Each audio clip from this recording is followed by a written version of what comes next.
Alright guys, Dominic here for Kit Guru, and it's safe to say Corsair really announced itself in the high-end monitor market with the launch of the monstrous 45-inch Xeneon Flex OLED last year.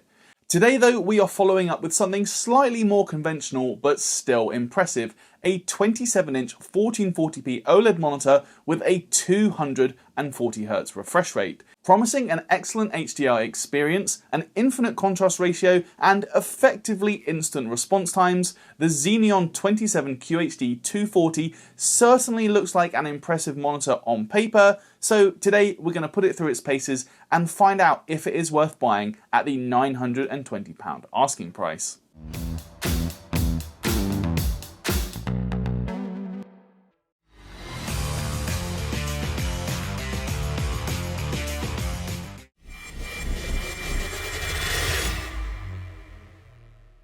Starting off with a look at the design of the Xeneon 27QHD240, Corsair is definitely going in a slightly different direction to some of its earlier monitors like the 32QHD165. Gone is the massive and slightly garish stand, and instead we have something sleeker with a metallic V-shaped foot that measures 46cm across, while the screen bezels are also now barely visible on all four sides. The front is devoid of any branding too, save for a very small Corsair logo at the base of the stand. Round the back we can also see a couple more glossy Corsair sail logos visible, while the stand is absolutely covered with Corsair's signature triangle design accents. It's also entirely black and, in my opinion, pretty sleek and stealthy overall, so I do like what Corsair has done here. Speaking of the stand as well, this does offer the full array of ergonomic adjustments. That means we get height adjust up to 100mm, there's 30 degrees of swivel both left and right, you get tilt from 7 degrees downwards to 15 degrees upwards, and even 90-degree pivot, so you could use this monitor vertically if you wanted to. Third-party VESA 100x100 mounts are also supported. Another part of the design that I really like are the connectors. So most monitors usually position their connectors kind of on the underside so they're facing downwards, whereas Corsair has really slapped these right on the back of the display so they actually face outwards, and this does make them a bit easier to access. The connectors are split into two separate sections, so on the left hand side here, this is effectively the USB hub, so we get one USB-C upstream and then 4 USB Type-A downstreams at 5 gigabits per second, as well as a 3.5mm audio jack. On the right hand side we find the power input, a USB-C that offers 65 watts of charging and the DP alt mode, a full size DisplayPort 1.4 and then two HDMI 2.1 ports. Lastly then, in terms of the design, on the underside of the front panel we find 3 buttons used to control the monitor. One lets you switch between inputs, there's a power button, and also a 5-way joystick which is used to navigate the OSD. It's also cool to see that Corsair has actually implemented a proximity sensor, so your hand is automatically guided to where the buttons are once the screen detects your hand underneath the front panel. Again, it is a minor point, but it's genuinely useful. As for the OSD itself then, it's very similar to what we saw with the Xeneon Flex. It's entirely text-based, and while it may not offer as much control as some more feature-rich gaming OSDs, I think it does offer all of the core functionality you would expect and is dead easy to navigate with that joystick. I do think it's a shame though that IQ isn't actually supported by the 27QHD240. This is something that was offered by Corsair's earlier monitors. I have reached out and asked if there's a particular reason why it's not supported here, and if I do hear back, I'll be sure to leave a comment down below.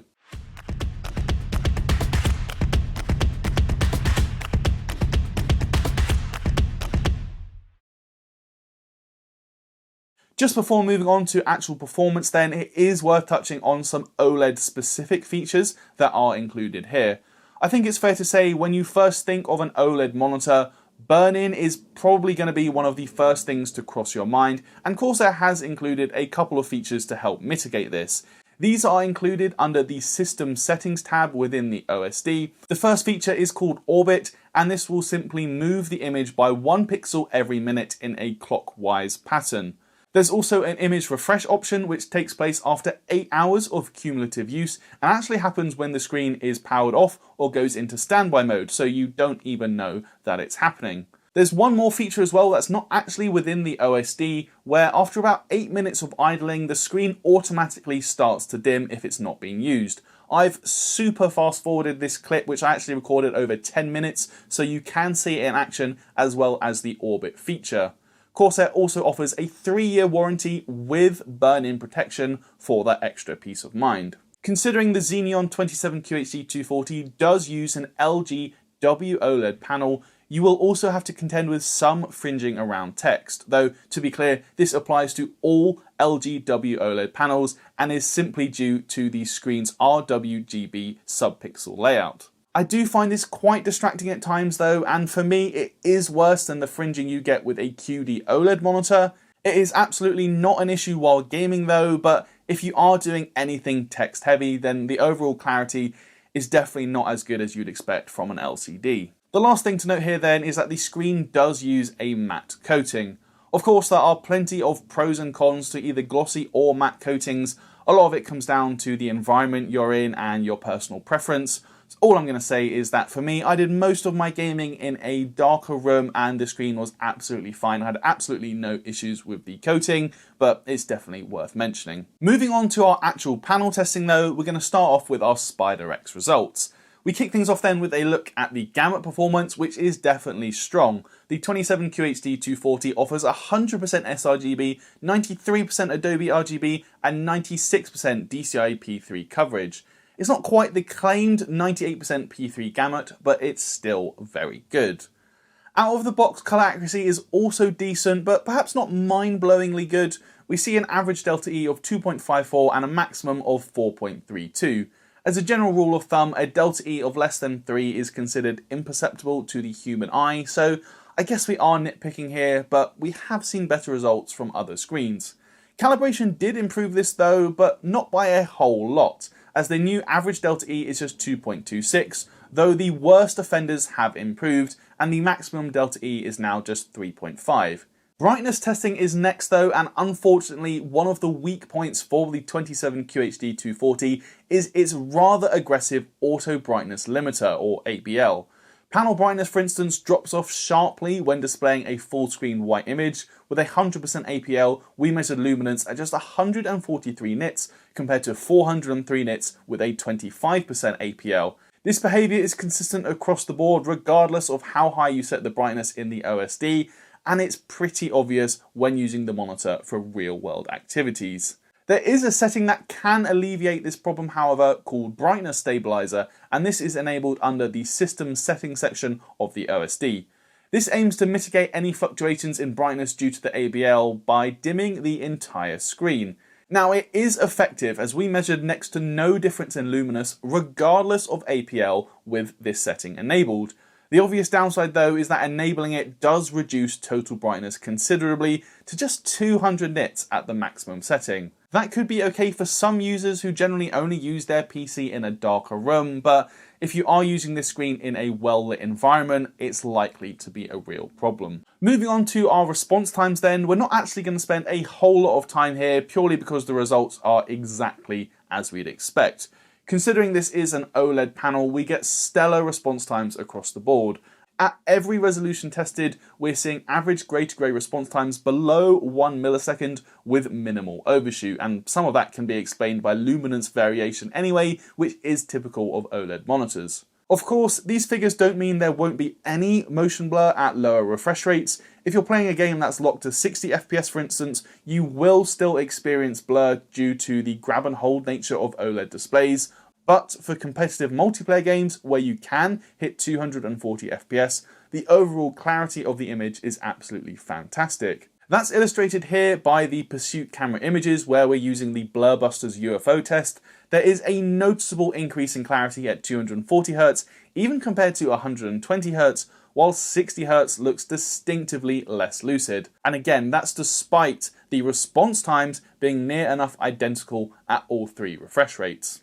It's also good to see that display latency is no issue for the 27QHD240 and actually improves on the result of the Evnia 32 M2C 8600 by 1 millisecond. It may not sound like much, but that's a reduction of almost 30%. As for what all of that means in the real world then, no doubt about it, the Xeneon 27QHD240 is a terrific gaming monitor.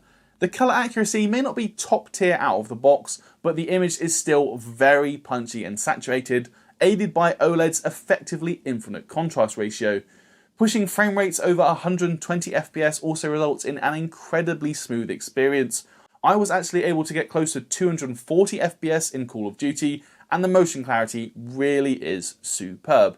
Even slower paced games still look fantastic thanks to the contrast and general vibrance of the panel. I really think if you haven't tried gaming on an OLED, you really need to, as it is next level compared to an LCD. The HDR is a big factor here too. Of course, a lot of this is inherent to OLED technology as you get per pixel dimming, which means no haloing or blooming, and again, that effectively infinite contrast ratio. That all applies for the 27QHD240, and the HDR experience is again miles better than your typical LCD. That being said though, as good as it is, the brightness does come back to haunt the Xeneon slightly. That's because with HDR enabled, we measured a peak brightness of just below 700 nits with a 5% APL. Corsair does claim 800 nits for a 10% APL and actually 1000 nits for 3% APL, though we are unable to test such a small window with our current hardware, something we do hope to change soon. Brightness though does still drop off very quickly below 10% APL, hitting 397 nits at a 25% APL and just 144 nits at 100% APL. In essence then, it is a decent level of brightness, and just under 700 nits at a 5% APL is still good, but we have tested brighter screens, including the Evnia 34 M2C 8600 that we reviewed back in July. There is more good news though, and that is the 27QHD240 is officially G-Sync certified, and I had no issues using it enabled on my RTX 4090. Viewing angles as well, just to finish off, are as impressive as we'd expect from an OLED panel, though at 27 inches you're likely going to be sat right in front of it anyway. Overall then, there is a lot to like about the Corsair Xeneon 27QHD240. We know by now exactly what OLED brings to the table in terms of its gaming prowess, and that is definitely on show here, with the sub 1 millisecond response times and per pixel dimming, resulting in a terrific HDR experience. I also much prefer the design of this screen compared to Corsair's earlier efforts, while the inclusion of two HDMI 2.1 ports makes this a contender for anyone looking for a high-end single screen for both PC and console gaming. General image quality as well is fantastic, with a vibrant and punchy look to the image, while the infinite contrast ratio from the OLED technology lends an incredible depth to the image. I do, however, have some concerns, and the main one is definitely around brightness levels. Simply put, even by OLED standards, the 27QHD240 isn't a very bright monitor, and it exhibits noticeable luminance changes due to the automatic brightness limiter. You can get around this using the brightness stabilizer setting, but then you're limited to just 200 nits, which is not great by modern standards. This also factors into the HDR performance, as at a 5% APL, we measured a peak brightness of just below 700 nits. That is still good, but other monitors we've tested at a similar window size are coming in closer to 800, even 900 nits. Don't get me wrong, the HDR performance of this screen is still going to be miles better than your typical LCD, but by OLED standards, we have seen brighter screens. Lastly, I can only fully recommend this screen to anyone who's going to be primarily playing games, and that's simply due to the fringing. If you work from home or are going to be doing anything that is pretty text heavy, I personally do think the fringing is an issue and could well be enough to put you off from this screen. Considering this is a monitor that's currently retailing for £920 on Amazon, or even over £1,000 on some other retailers, those issues definitely get amplified. I maintain that the Xeneon 27QHD240 is worth buying, particularly if you only use your monitor to play games and you're looking to max out that 240Hz refresh rate in some competitive multiplayer titles. The annoying auto brightness limiter though, and the text fringing, I think could dissuade a large chunk of the audience, so you may want to consider waiting and seeing what second generation OLED panels can bring to the table. That is going to do it for this review though, guys. So if you liked it, please do toss me a thumbs up. And as always, let me know your thoughts down in the comments below.